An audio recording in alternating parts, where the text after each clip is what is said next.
Welcome to another episode of App Intuition Podcast, where to help you become the CEO of your life. I'm your host, Keisha L. Blair, aka Keisha the Electrician. And once again, if this is your first time watching, please make sure that you like and subscribe and share this with somebody that you almost like. Now, I am back again with my third person here from the podcast festival, Podbox Summit in Memphis, Tennessee. And we are at the Crossitt Library, and I have here Mr. D'Angelo Connell. D'Angelo, what's up? How you doing? I'm doing good. Doing good. All right. So you told me that you were in the videography. Yes. Now, y'all see, I got like two little cameras going right here. He was walking up and I was stressed and I couldn't even have a conversation with the brother. But so tell me, how did you get into videography? Well, I mostly do photos, Okay. but videography is like one of those things that, it really helps to add extra stuff to your bag. Okay. So if I only do photos, there's only so many opportunities I can get with that. Adding video, just really expand that. So it's just really taking like what I already know, I learned with photography, and just building on that as the foundation. So photography is more so than the videography side is what you do. I'm better at photography than video, but video is something I've really been more intentional about learning, practicing, getting better at. So, but to answer your question, what got me started with all of that is that I didn't like my job at the time. It just wasn't something that was feeding me any nutrients. So I had to figure out what I could do outside of that and also make money. Okay. And then photography came to mind. It was something I didn't need a 4-year college degree for. So I got a camera, invested in YouTube, invested in like some Google, practiced a lot, and got better at it. 2022, I started my business and I quit the job. Wow. So since 22, so really only like 3 years? Wow. So what was the first camera that you ever purchased? It was a Nikon. The first one I used consistently was a Nikon D750.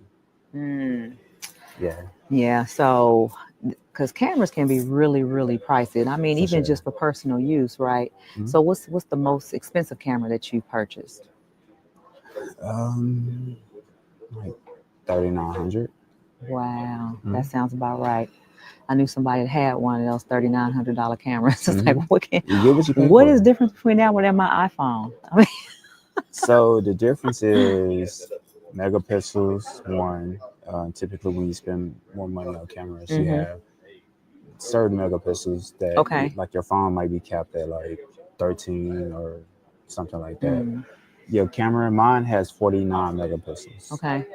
So megapixel is really. Wait, you said the camera has 13, yours has 49. It might have 13. They vary. Yeah. But they're getting better with camera phones. So they are different for different cameras. Depending, you might have a newer phone that might have 20 or something like that. But having more megapixels really help you capture those sharp images, tell the story of what you're photographing or recording. And it also helps you zoom in on the image too. Like if you don't have enough megapixels, you can't really zoom in. You know, if you zoom in on your phone, it gets grainy as you zoom in. Your camera is we're operating with so many megapixels. It's just not enough to get you that clear image. Also, I have interchangeable lens. So your lens determines how far you can see with the camera. Right, so I have a 24-70, which is kind of wide, so I can see what's in front of me and kind of tighten up just a little bit. So it's perfect for a room that we're in. Then I have a 70-200, which picks up where that leaves off at.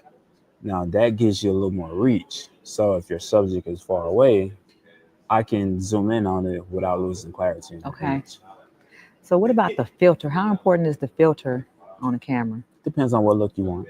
Okay. If you're going for a creative look that requires a filter, then are you meaning like, there's different filters. Okay. You could put a filter on your camera as you're shooting, and you can also put filters as you're editing. No, so I heard somebody say that when you're like, I guess when you're recording, like if I was recording, if I had an additional camera from here, that a filter would actually make it look as if I had a better camera. Yeah. So some filters you use, it just depends on what you're looking for. Okay. Right. So there's some filters that's like dark tint, like sunglasses. And if you shoot in very bright, harsh environments and there's certain settings you want to use, as you change your settings, it changes the light that get into your sensor, which affecting the image that you're getting.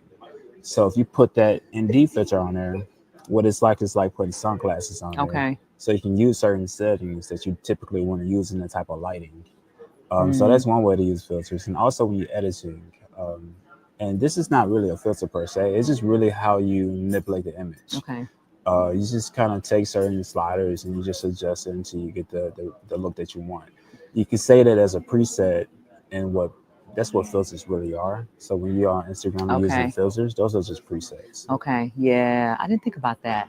So when you do, what is your go-to when you're shooting, or when you have your when you're doing your, let's say, like a photo shoot? If it's let me ask you, are the filters different that you have to use outside from inside? Yeah, it's all about your light. Really. So like outside, inside, it's your light source. So if you have like an abundance of light, then there are certain settings you will use for that light. If you don't have enough light, then there are certain settings you will use for that. So right now we're in like a dark, dim lit type room. So the settings I have here wouldn't work outside. Got it. And why not? Why not? Because your camera is optimized to bring light in. That's how it takes the image. Photography, photo, light. So everything that happened with photography and also videography is done through light. So if you have your camera calibrated for a dim lit room, then you're calibrated to receive a certain amount of light to your sensor to create the image. So if you go into where you're getting more light, that's like an overflow of the information that your camera is getting. It's going to overexpose the image. It's not going to look good, and it's not going to come out with the results that you want. That can be real technical, because I'm like, boop, boop, boop, nope. And after I take the picture, that's probably when I do the filters, is after I take a picture. I'm talking about camera phone. I'm not talking about no high end. Right. So when you're doing, like, this is what your camera phone is doing. When you're using a camera phone, it's doing all this for you. Right. When you're using the type of camera I have, then you're keeping an eye on all that yourself. So you're manually adjusting everything that you got. I like it. I like it. So let me ask this question. So at the podcast summit, right? Or this podcast at the festival. So how, for the cameras that you see in this room, I know you've probably been peeping them out, because as an electrician, when I go somewhere, I look at all the electrical work. For the cameras that you have in this room, have you walked past anybody's booth and been like, that's the wrong type of camera? No, because the camera is just a tool. Not even my table. No, I'm just playing. No, like at the end of the day, the camera is just a tool. Like you can use a cell phone and be just as effective if you know how to use your settings or your environment the right way. If you get caught up on what you have, then you're not really maximizing what you have. You know what I mean? So like someone could take my setup and get a crappy image, and I could take a cell phone and get a better image. It just depends on how you how to know how navigate, to use it. Right. That's good. That's good. Now I know you were talking about starting a podcast to help people. Now I said starting to help people with the cameras, right? Because I was messing up. But do you have your own podcast right now? I don't have a podcast right now. No. Okay. Well, I think he should start one on how to, because you see, he's very informational when it comes to cameras and lenses and things like that. So I think that's information that people definitely need to hear.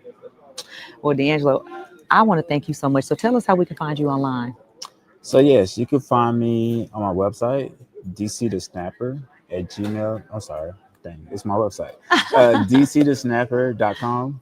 DC the Snapper, spelled correctly. DC the Snapper. .com. Also on social media, DC the Snapper on Instagram.